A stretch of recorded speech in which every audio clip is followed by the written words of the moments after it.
Magsitayo po ang lahat para sa orasyon.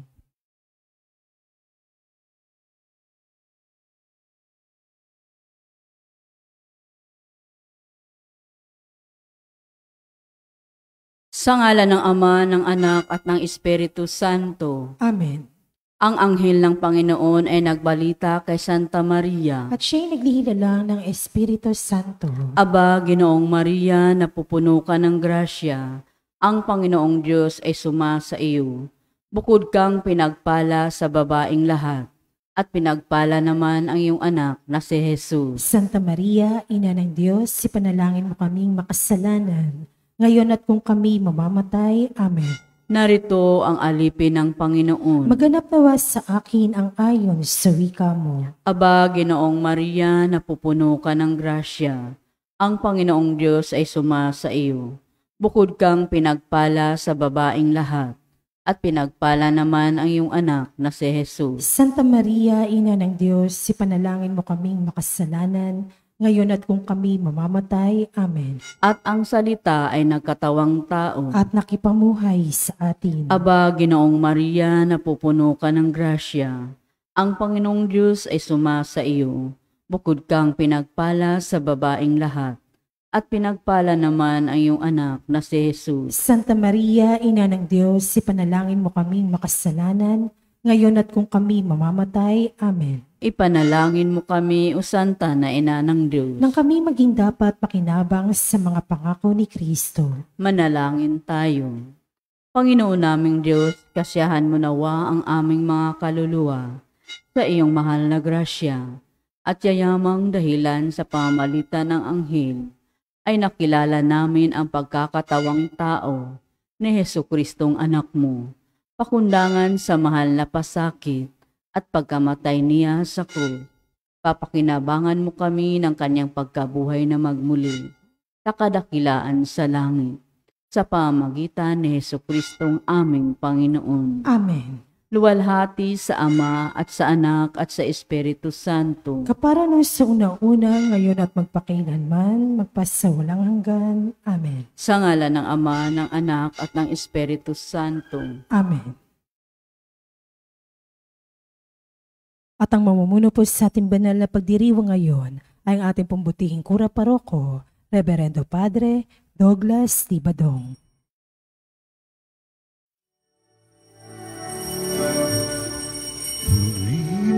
Panginoon, umawit ng kagalakan at tugtugin ang gitara at ang kaaya-ayang lira.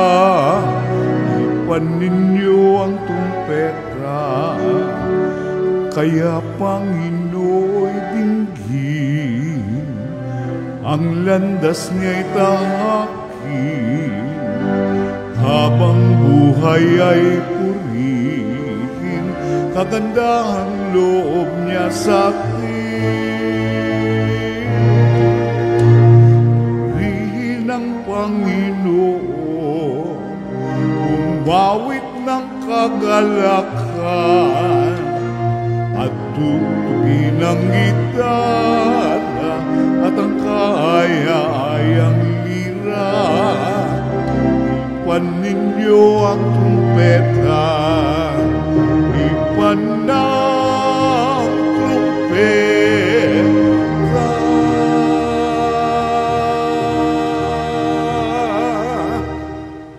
Sa ngalan ng Ama at ng Anak at ng Espiritu Santo. Amen. Ang pagpapala ng ating Panginoong Hesukristo, ang pag-ibig ng Diyos Ama, at ang pakikipagkaisa ng Espiritu Santo, naway sumainyong lahat. At sumaiyo rin. Mga kapatid, tinipon tayo bilang mga kaanib na angkan ng Diyos. Kaya dumulog tayo sa maawaing Panginoong nagpapatawad ng lubos. Sinugong tagapagpagaling sa mga nagsisisi, Panginoon, kaawaan mo kami. Panginoon, kaawaan mo kami. Dumating na tagapaganyayang mga makasalanay magsisi, Kristo, kaawaan mo kami. Kristo, kaawaan mo kami. Nakaluklok ka sa kanan ng Diyos Ama para ipamagitan kami Panginoon, kaawaan mo kami. Panginoon, kaawaan mo kami. Kaawaan tayo ng makapangyarihang Diyos, patawarin tayo sa ating mga kasalanan, at patnubayan tayo sa buhay na walang hanggan. Amen. Manalangin tayo. Ama naming makapangyarihan, ang iyong dakilang pagkamaawain ay nangingibabaw sa aming ginagawang kabutihan at idinadaing na mga kahilingan. Ang kagandahang loob mo sa amin ay gawin mong mag-umapaw upang ang kasalanang ipinangangambang iihingi ng kapatawaran ng budhi naming takot na ikaw ay lapitan ay iyong patawarin ng lubusan. At ang ipinag-aalangan naming hilingin sa pagdarasal ay iyong pagbigyang aming makamtan sa pamamagitan ni Jesucristo, kasama ng Espiritu Santo, magpasawalang hanggan. Amen. Magsipo po lahat.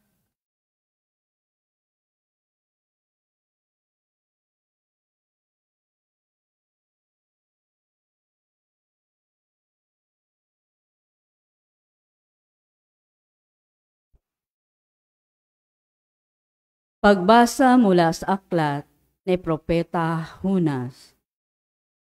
Sinabi uli ng Panginoon kay Jonas, "Pumunta ka sa lungsod ng Ninibe at ipahayag mo ang mga ipinasasabi ko sa iyo."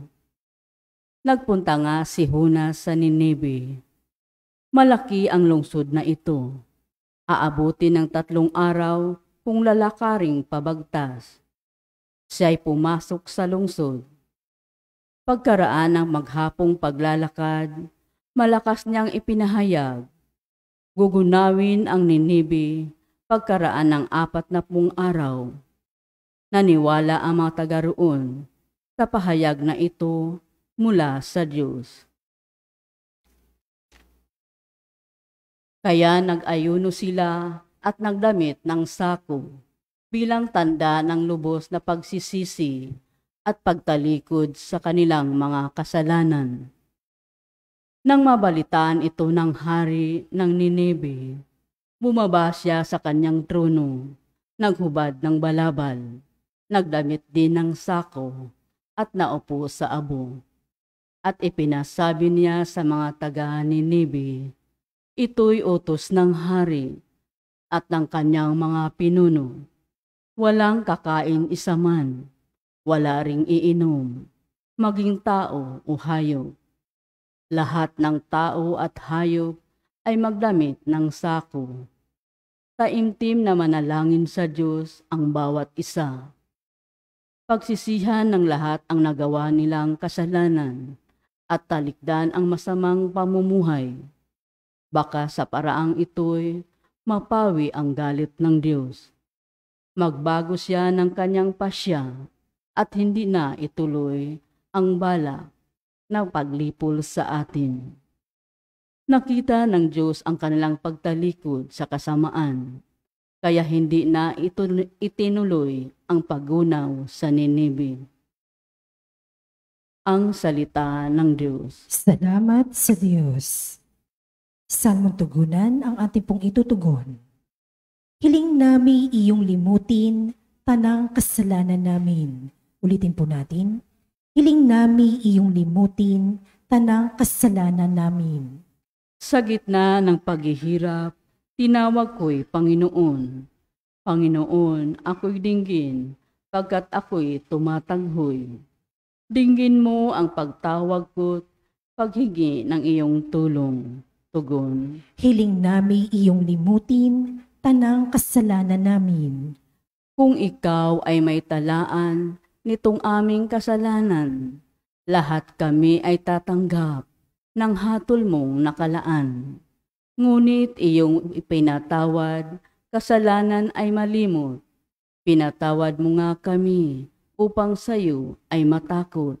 Tugon. Hiling namin iyong limutin tanang kasalanan namin. Magtiwala ka, Israel, magtiwala sa iyong Diyos. Matatag at di kukupas ang pag-ibig niyang dulot. Lagi siyang naghahandang, kasinuman ay tumubos. Ililigtas ang Israel, yaong kanyang mga hirang, Ililigtas niya sila sa kanilang kasalanan. Tugon. Hiling nami iyong limutin tanang kasalanan namin. Magsitayo po ang lahat.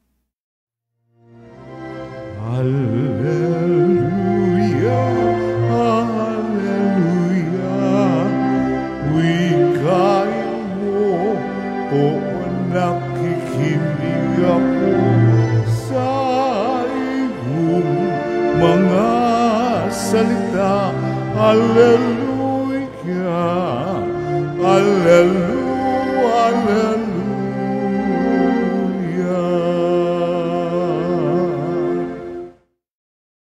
Sumainyo ang Panginoon. At sumaiyo rin. Ang mabuting balita ng Panginoon ayon kay San Lucas. Papuri sa iyo, Panginoon.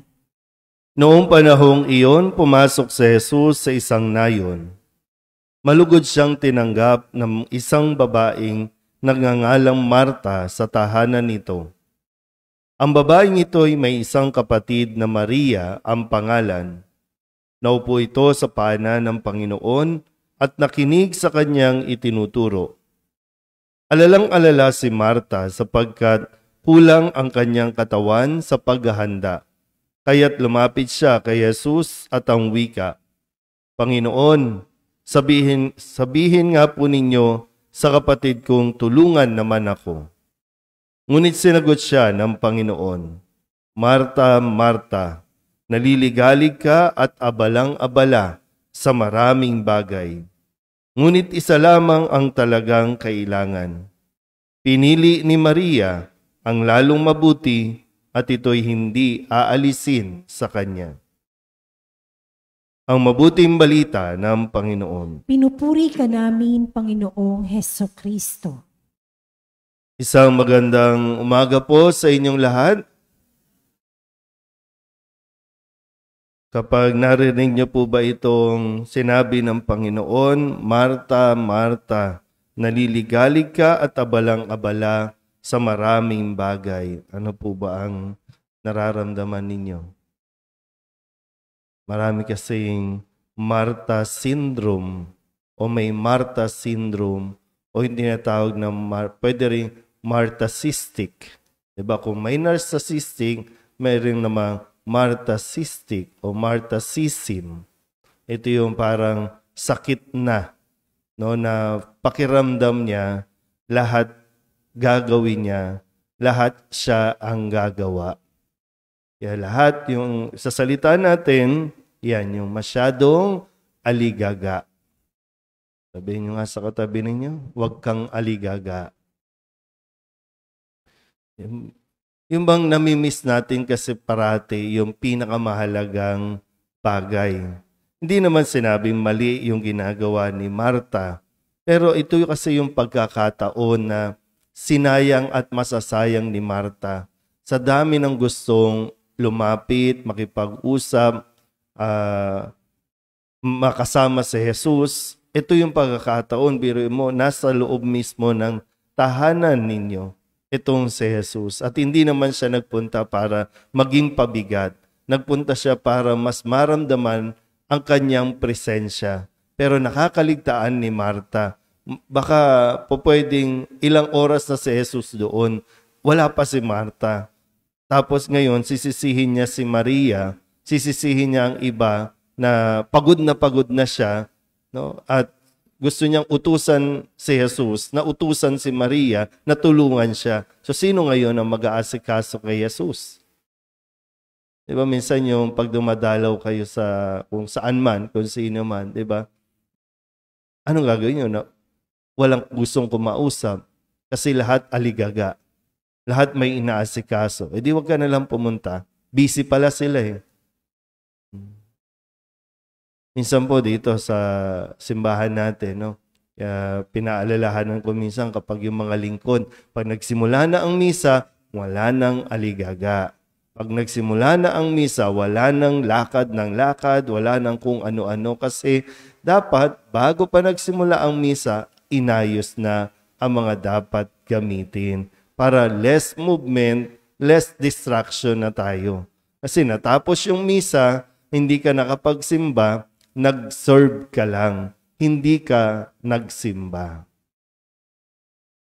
Na ganun din naman sa atin na pinaalalahanan tayo ni Jesus nitong mas mahalaga.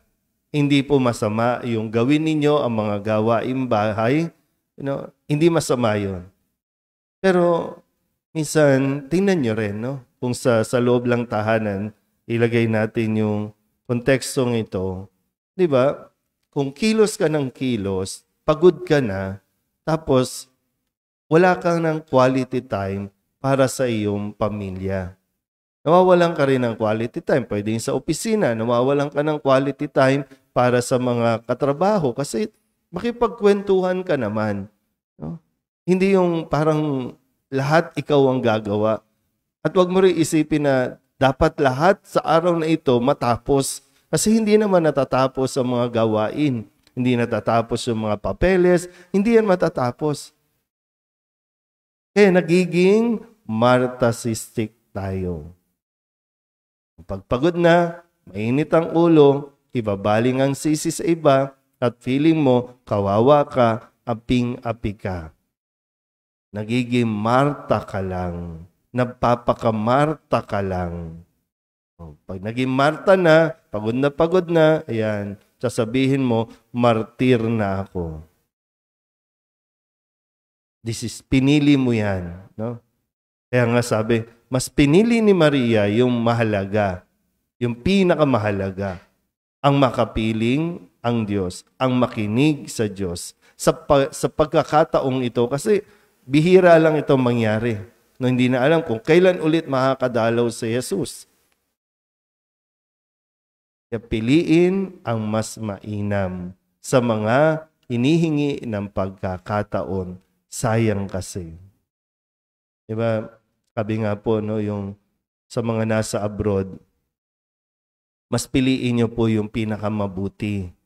Kasi yung minsan, yung pag may nakakausap ka na, bakit ayaw umuwi? Magtatrabaho na lang sa abroad. No? Tapos ang sasabihin, magtatrabaho na lang ako para may maipadala ako sa pamilya dito sa Pilipinas. Pero anong nami-miss out nyo? Nakakapagpadala nga kayo, kayod kayo ng kayod dyan, pero nami-miss out nyo yung mga unang hakbang ng anak, unang pagpasok ng anak, habang lumalaki ang anak, yun yung mga bagay na nami-miss ninyo dahil lang sa inaakala ninyo ito ang mas mabuti. Kaya pag umuwi, yan, hindi kayo kilala. Ang kilala lang sa inyo, pera nyo. Yun lang. Kaya isipin na mabuti ha. Hindi sinasabing huwag kayong magtrabaho. Hindi sinasabing huwag niyong gawin yung mga gawaing bahay. Pero kapag oras ng Panginoon, ibigay natin yung 100% quality time. Amen?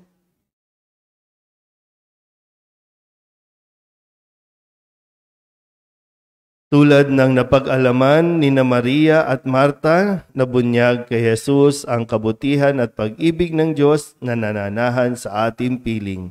Manalangin tayo sa Diyos na naririto at nakikinig sa atin. Ang ating pong itutugon, Panginoon, dalawin mo kami. Panginoon, dalawin mo kami.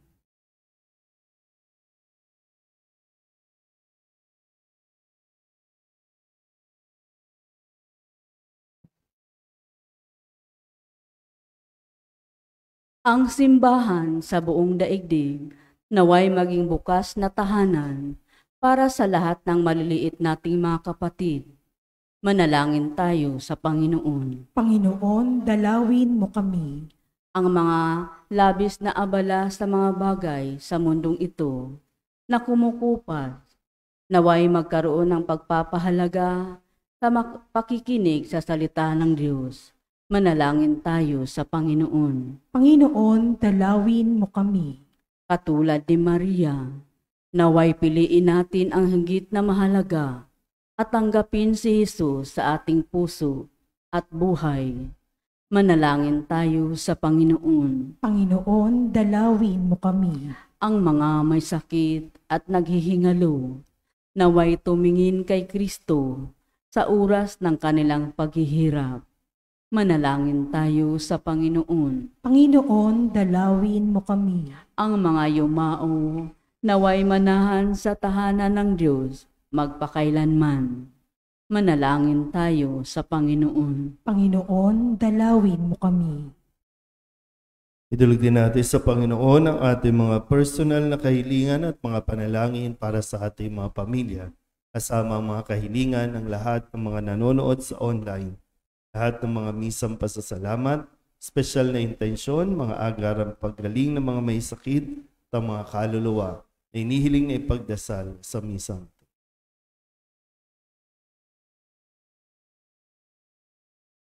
Ang lahat ng ito inihiling namin sa ngalan ni Kristo, aming Panginoon. Amen. Magsiupo po ang lahat.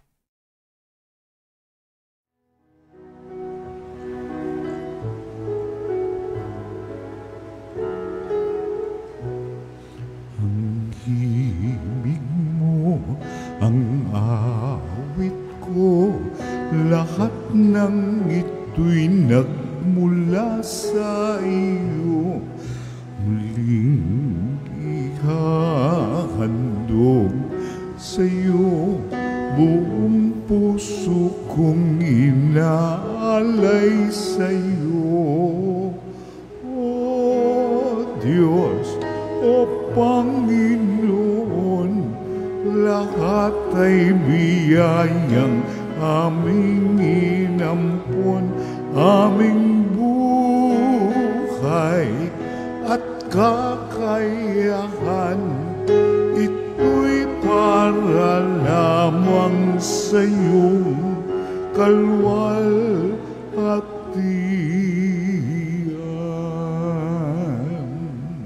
Manalangin kayo mga kapatid upang paghahain natin ay kalugdan ng Diyos Amang makapangyarihan. Tanggapin nawa ng Panginoon itong paghahain sa iyong mga kamay, sa kapurihan niya at karangalan, sa ating kapakinabangan, at sa buong sambayanan niyang banal. Ama naming lumikha, tanggapin mo ang paghahain ng mga alay na iyong inihabilin at sa pagdiriwang ng dapat naming ganapin ang kabanalan ng iyong pagliligtas naway sumaamin sa pamamagitan ni Jesucristo kasama ng Espiritu Santo magpasawalang hanggan. Amen. Sumainyo ang Panginoon. At sumaiyo rin. Itaas sa Diyos ang inyong puso at diwa. Itinaas na namin sa Panginoon. Pasalamatan natin ang Panginoong ating Diyos. Marapat na siya ay pasalamatan.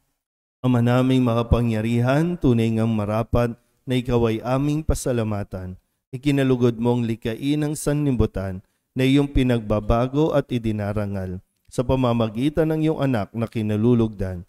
Kaya't utang na loob ng iyong mga itinatangi at ng mga banal na kapiling mong lagi ang iyong paggiliw at pagkakandili. Kaya kaysa ng mga anghel na nagsisiawin ng papuri sa iyo na walang humpay sa kalangitan, kami nagbubunyi sa iyong kadakilaan.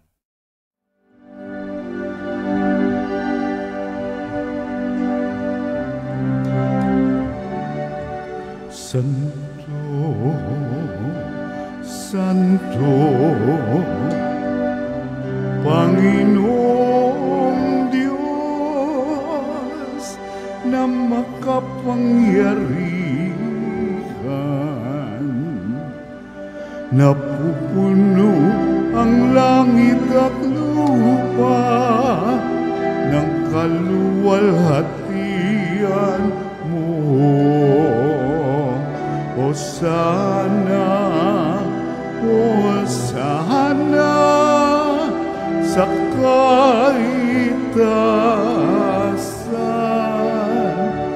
pinagpalang naparirito sa ngalan ng Ama.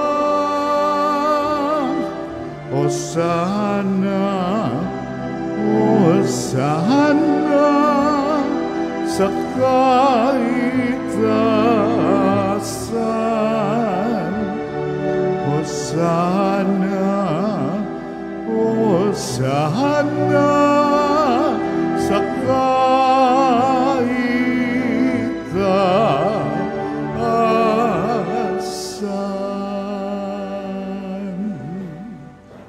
Ama naming banal, ikaw ang bukal ng tanang kabanalan. Kaya't sa pamamagitan ng iyong Espiritu, gawin mong banal ang kaloob na ito upang para sa aming maging katawan at dugo ng aming Panginoong Hesus Kristo. Bago niya pinagtiis ang kusang loob na maging handog, hinawakan niya ang tinapay, pinasalamatan kaniya, pinaghati-hati niya iyon, iniabot sa kanyang mga alagad at sinabi, tanggapin ninyong lahat ito at kanin, ito ang aking katawan na ihahandog para sa inyo.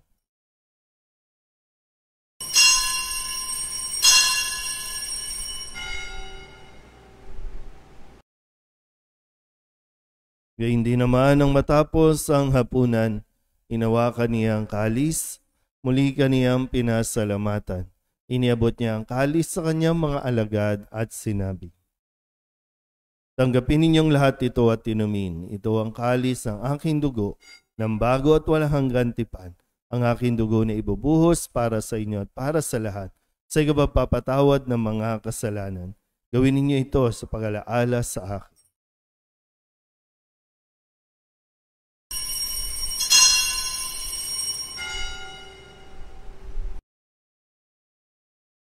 Ipagbunyi natin ang misteryo ng pananampalataya. Si Kristo'y namatay, si Kristo'y nabuhay, si Kristo'y babalik sa wakas ng panahon. Ama, ginagawa namin ngayon ang pag-alaala sa pagkamatay at muling pagkabuhay ng iyong anak.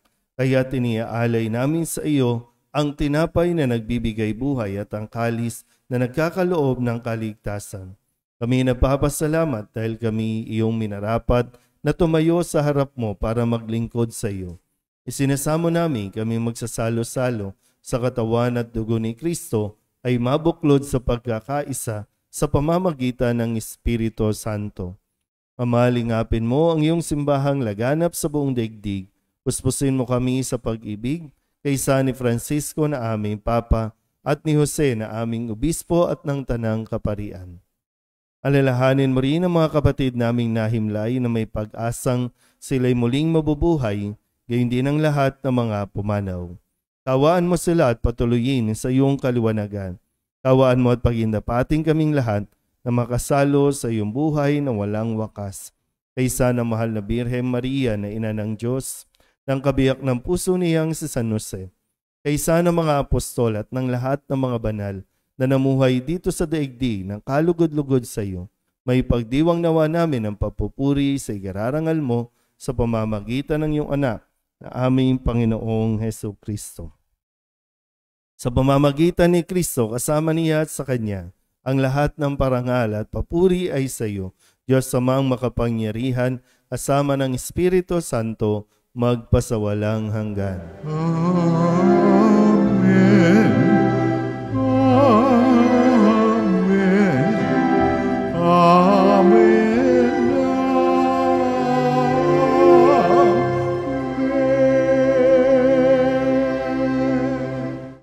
Sa tagubilin naman nakagagaling na utos at turo ni Jesus sa Panginoon natin na Diyos, ipahayag natin ang lakas loob.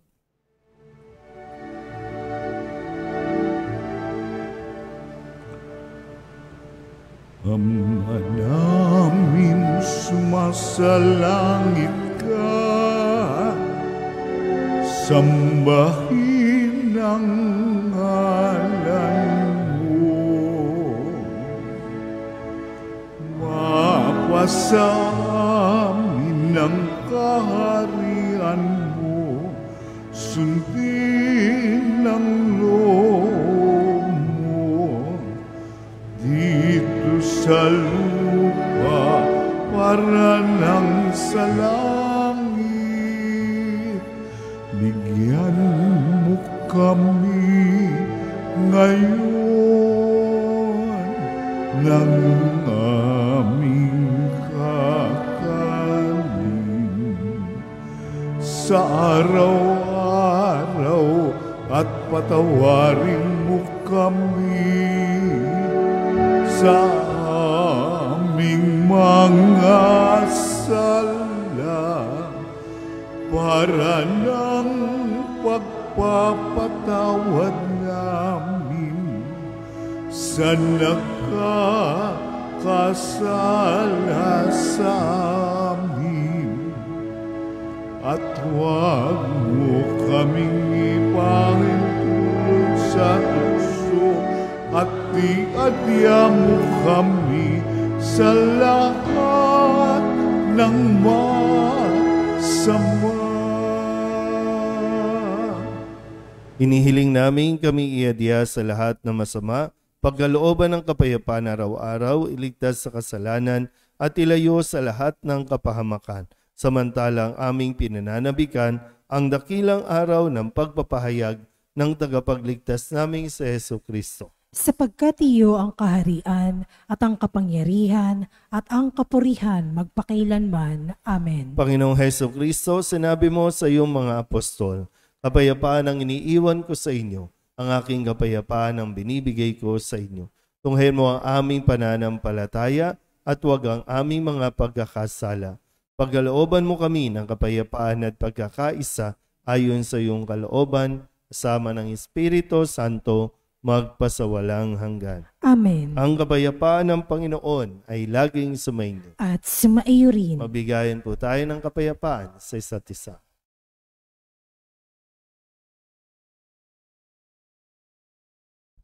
Kordero ng Diyos na nag-aalis sa mga kasalanan ng sanlibutan, maawa ka sa amin. Kordero ng Diyos na nag-aalis sa mga kasalanan ng sanlibutan, maawa ka sa amin. Kordero ng Diyos na nag-aalis sa mga kasalanan ng sanlibutan, ipagkaloob mo sa amin ang kapayapaan. Magsiliwad po lahat.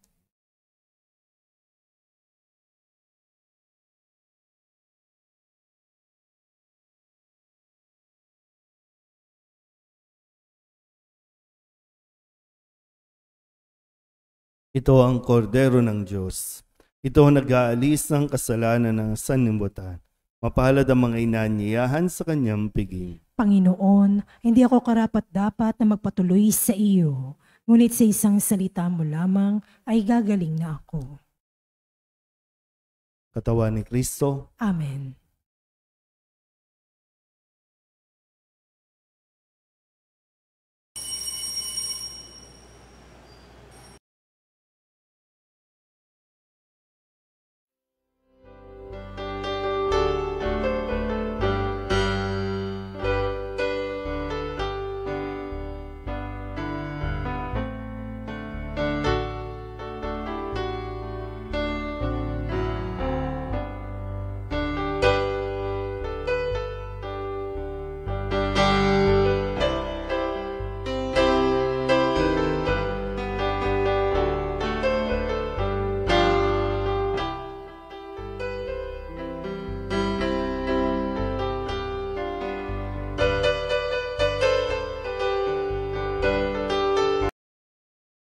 Magsitayo po ang lahat.